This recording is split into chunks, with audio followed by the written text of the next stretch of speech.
Kitabu cha Mambo ya Nyakati, mlango ni wa 20 mstari wa 15. Second Chronicles chapter 20 verse 15. Alafu tuombe kwa ajili ya tunasoma katika kitabu cha Mambo ya Nyakati wa pili, mlango ni wa 20 mstari wa 15. Anasema Yahazeni akasema, sikilizeni watu wa Yuda na wakazi wa Yerusalemu na mfalme Yehoshafati. Mwenyezi Mungu awaambia hivi, msiogope wala msihangaike kwa sababu ya jeshi hili. Vita hivi si vyenu, bali ni vya Mwenyezi Mungu. Bwana abariki na karibu basi. Ningependa tukaweze kutulia tunaponena, tukaweze kunena ni kwa ajili ya mioyo yetu, nasi tukaweze kuirudia. Tuamini. Baba wetu, katika jina la Yesu tunastahili kumwema ndani ya nafsi zetu. Ndiposa umetutoa mahali ambapo tunaishi, umetuleta Baba ni kwa ajili ya kanisa ya siku ya leo, tayari kuwa na ushirika pamoja na wewe. Tunakualika mahali hapa wakati ambapo mtumishi wako amejiandaa tayari kutuelekeza katika maandiko hayo. Baba, kaweze kumtumia kama chombo ili tukaweze kubarikiwa. Na ni katika jina la Yesu tunaomba tukiamini. Amen. Bwana Yesu asifiwe. Amen. Bwana Yesu asifiwe. Amen. Injili wanasema. Injili wanasema. Soma neno. Amesoma mstari ambao uliongoza vijana katika conference yao. Na ninataka niongee kwa kile kiini ambacho tulikuwa nacho Kaimosi. Na ninataka nirudie kusoma huo mstari katika sehemu ya mwisho. Sehemu ya mwisho katika huo mstari. Bwana Yesu asifiwe. Biblia yangu inasema hivi, kwani vita si vyenu bali ni vya Mungu. Bwana Yesu asifiwe. Amen. Vita sio vyenu bali ni vya Mwenyezi Mungu. Mambo haya ninapoyasoma, wakati nilikuwa ninasoma mistari hizi, kuna jambo moja ambalo niliweza kuliangalia, nikaweza kufikiria sana. Mbona yule ambaye anaandika anafika katika mstari huu anasisitiza sana, anasema ya kwamba vita sio vyenu, vita ni vya Mwenyezi Mungu. Bwana Yesu asifiwe. Amen. Na ninapoangalia katika kitabu hiki, mwandishi hajulikani, lakini katika uandishi wanasema ya kwamba ni Ezra ambaye aliweza kunakili mambo haya. Na wakati anashika mambo haya akiandika chini, ni mambo ambayo yanahusika na watu wa Yuda. Na ni ufalme wa Yuda ambao ulikuwa umegawanyika mara mbili. Yaani wafalme walikuwa wawili. Kulikuwa na mfalme wa Israeli na kukawa na mfalme ambaye alikuwa amesimamia Yuda. Na ikawa ya kwamba vita vimesimama. Wanasema ya kwamba ni lazima tukaweze kuona ya kwamba hii Yuda imesimama vizuri. Hii nchi ya Yuda imesimama namna gani? Na ikawa ya kwamba watu wa Moabu wamesimama. Taifa zimeunganisha karibu tatu. Ni kwa sababu ya kuweza kupigana na Yuda. Bwana Yesu asifiwe. Lakini wakati ambapo wanaanza kujipanga, wanakuja na kukawa na kwamba na mfalme ambaye alikuwa anaongoza, na ikawa ya kwamba amefika kiwango, anasema ya kwamba vita sio vyetu bali vita ni vya Mwenyezi Mungu. Bwana Yesu asifiwe. Amen. Mfalme huyu ambaye alikuwa anaunganisha Israeli aliweza kutazama kuona ya kwamba yeye peke yake hawezi. Mfalme Yehoshafati aliangalia kuona kwamba mimi siwezi. Hata kama mimi ni mfalme, ninaongoza, mimi siwezi. Bila Mwenyezi Mungu mimi siwezi. Bwana Yesu asifiwe.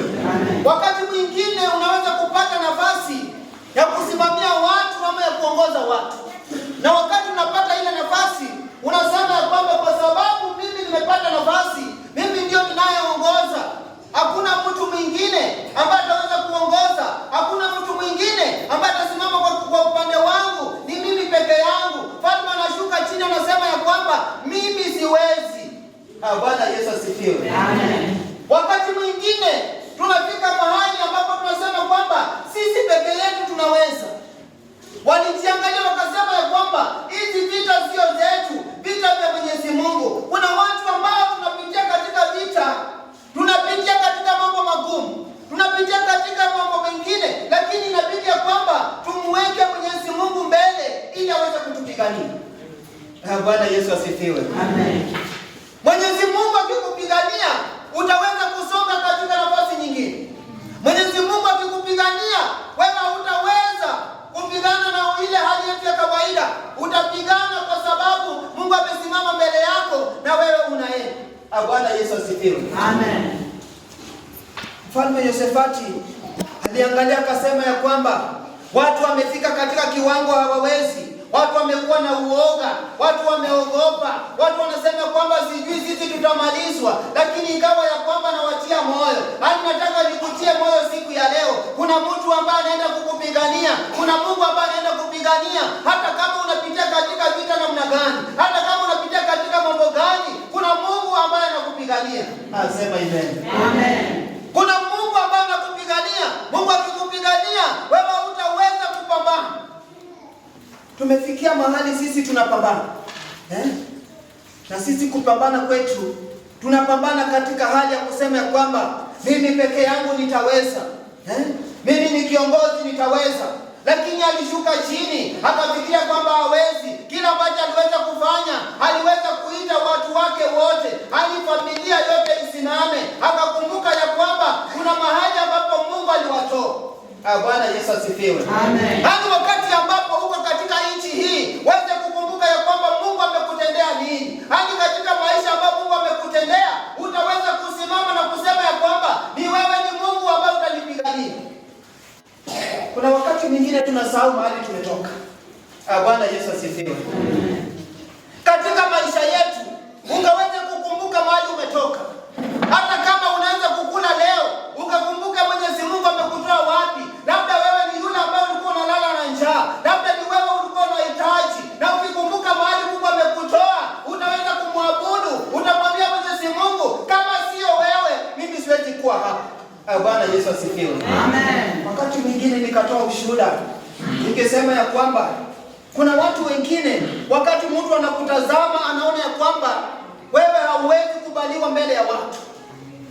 Mtu akikuangalia anasema ya kwamba huyu na yeye ataniambia nini? Mwingine akasema ya kwamba hawa vijana wadogo ambao wameletwa kuhubiri watatuambia nini? Lakini nataka nikwambie ya kwamba wakati ambapo unatazama yule kijana ambaye unasema leo ni mkutano wake, anaweza kukwambia kwamba songa mbele hata mahali ambapo mzee hawezi. Bwana Yesu asifiwe. Amen. Wakati mwingine tumefika mahali tumewacha vijana. Tunasema ya kwamba wacha vijana wakae kwa mkutano yao.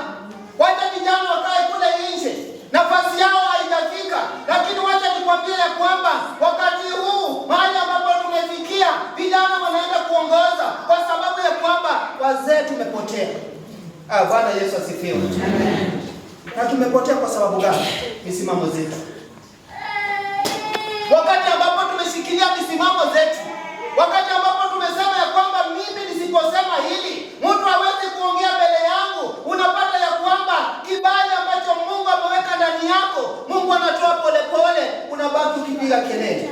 Bwana Yesu asifiwe. Hata ukisema ya kwamba ni mimi mzee nitapigana vita, hauwezi kusonga mahali, lazima uhusishe watu wengine. Bwana Yesu asifiwe. Amen. Mfalme alisema ya kwamba ni kweli ya kwamba hao wanakuja kupigana nasi.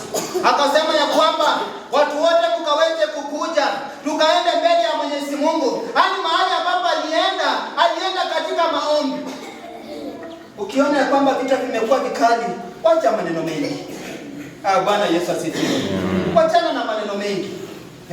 Kama ni mama usipigane na mdomo. Kama ni mzee usipigane kwa kusema hapa ni kwangu. Wewe enda katika maombi. Wewe unapoenda katika maombi, unaongea na Mwenyezi Mungu. Unaambia Mwenyezi Mungu, chukua nafasi. Chukua nafasi. Hizi vita mimi siwezi. Wewe ndiye unaweza. Kwa sababu unamuita Mwenyezi Mungu, Mungu anakupigania. Mtu aseme amen. Amen. Mungu anakupigania.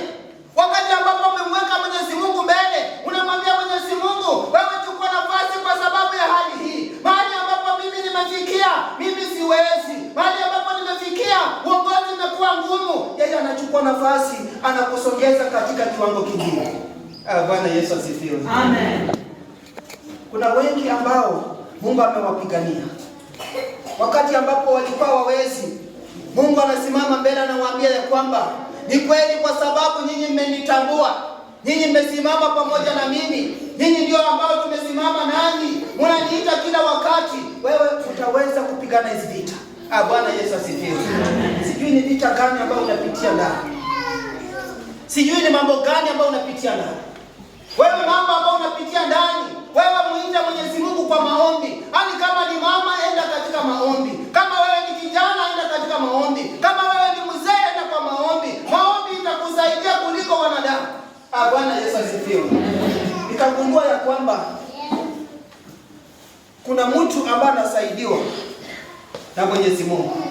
Bwana Yesu asifiwe. Amen. Labda kuna yule ambaye anakusaidia. Na yule ambaye anakusaidia labda anasaidiwa na Mwenyezi Mungu ama na shetani. Yaani kuna mtu msaada wake unatoka mahali.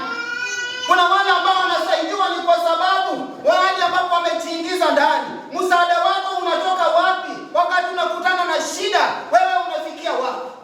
Bwana Yesu asifiwe. Amen. Yaani wakati ambapo unasaidiwa na Mwenyezi Mungu, Mwenyezi Mungu naye anasema ya kwamba atasimama pamoja na wewe. Bwana Yesu asifiwe. Amen. Wewe unasaidiwa na nani? Usiseme kwamba kwa sababu nimefika hapa, mimi ninaweza. Hapana. Wewe uweze kujua ya kwamba ni nani ambaye anakusaidia. Msaada wako unatoka wapi? Wakati ambapo msaada wako unatoka kwa Mwenyezi Mungu, na wewe umesimama katika kile kitengo kwa sababu ya kujua kwamba ni Mungu ambaye amesimama na wewe, ama wewe unamwacha. Enda katika maombi. Bwana Yesu asifiwe. Unapoenda katika maombi, mambo ambayo uko nayo itaweza kutatuliwa. Hata jirani hatajua kwamba uko na shida. Bwana Yesu asifiwe. Amen. Usiweze kuambia kila mtu kwamba niko na shida. Ambia Mwenyezi Mungu, shida yangu imefikia hapa, katika hali ya maombi. Mungu atakusaidia. Msaada wako unatoka wapi? Bwana Yesu asifiwe. Amen. Usiseme mimi ninasaidiwa na watoto wangu. Usiseme ya kwamba ikiwa na pasta wangu nimesaidiwa. Hapana. Angalia mahali msaada wako unatoka. Mungu akiwa pamoja na wewe, hata yale yote ambayo unafikiria itakuwa sawa sawa. Hadi ninakwambia kwamba ukienda katika maombi, mfalme alienda kwa maombi, akaenda akasema ya kwamba Mwenyezi Mungu, isipokuwa ni wewe, mimi siwezi. Bwana Yesu asifiwe. Amen. Sasa yule ambaye huwa analia kwamba nimeshindwa kuongoza, unataka usaidiwe na nani?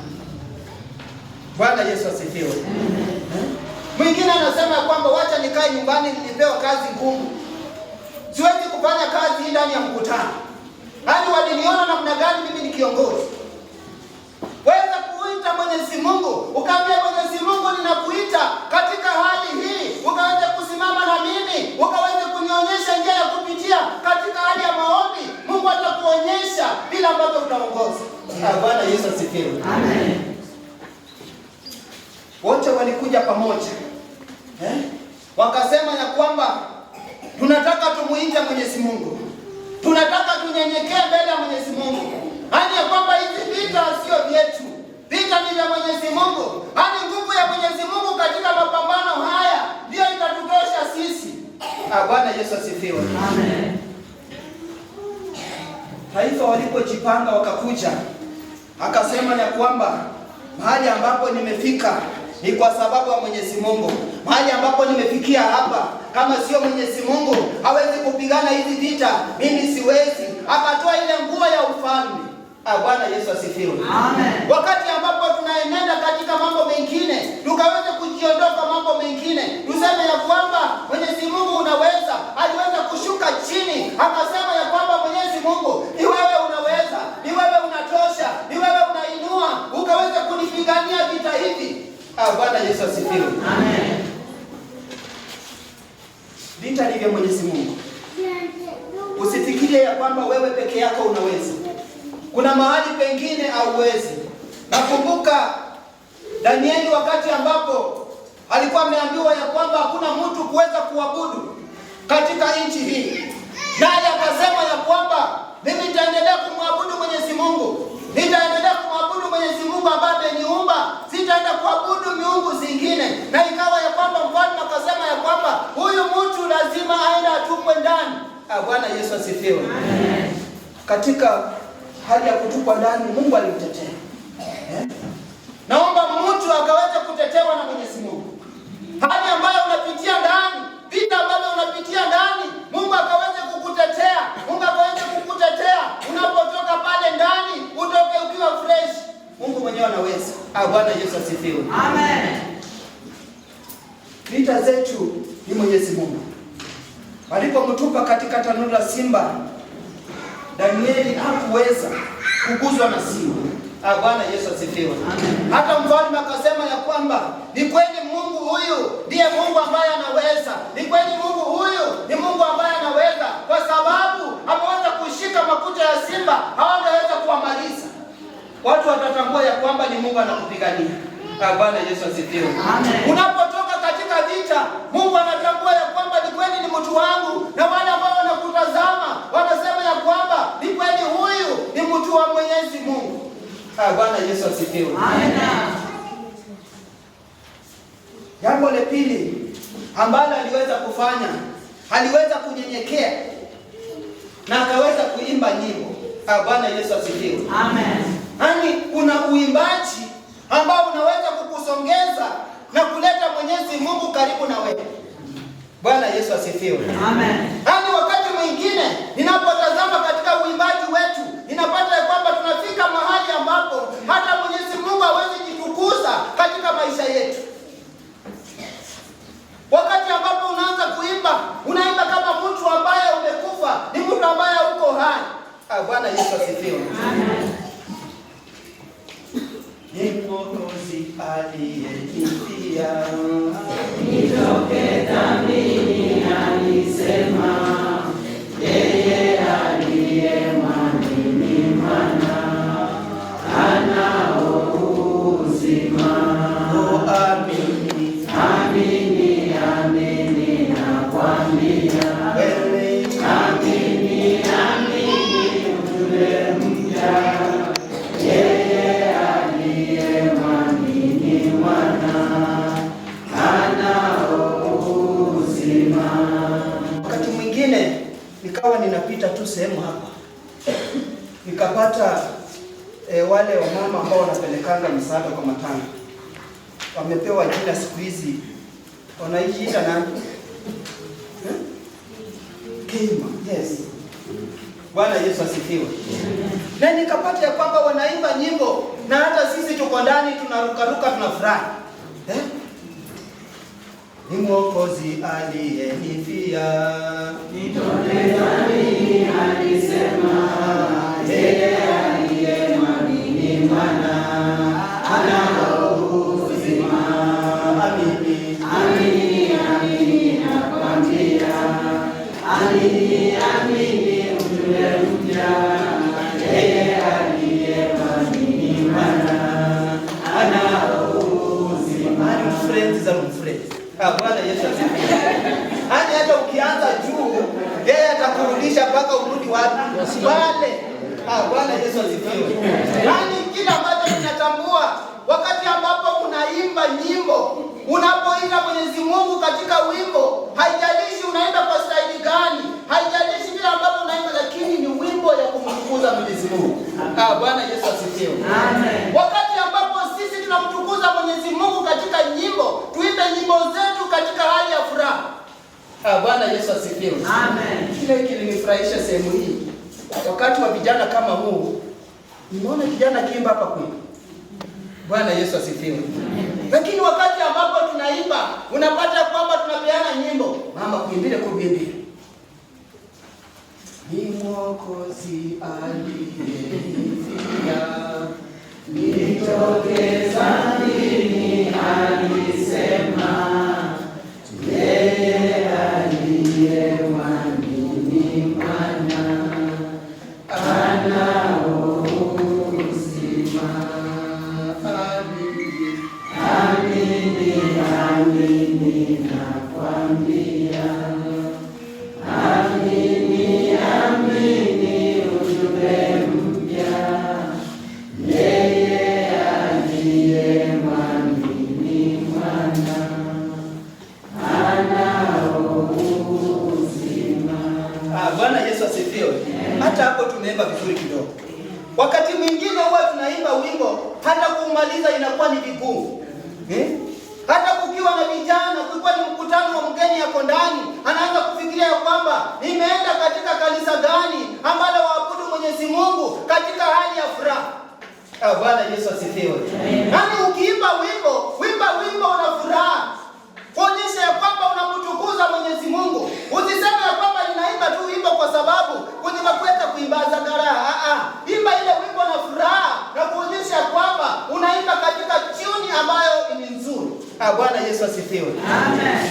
Niliuliza mtu siku moja, mnajua Pastor Lawrence anajua kuimba?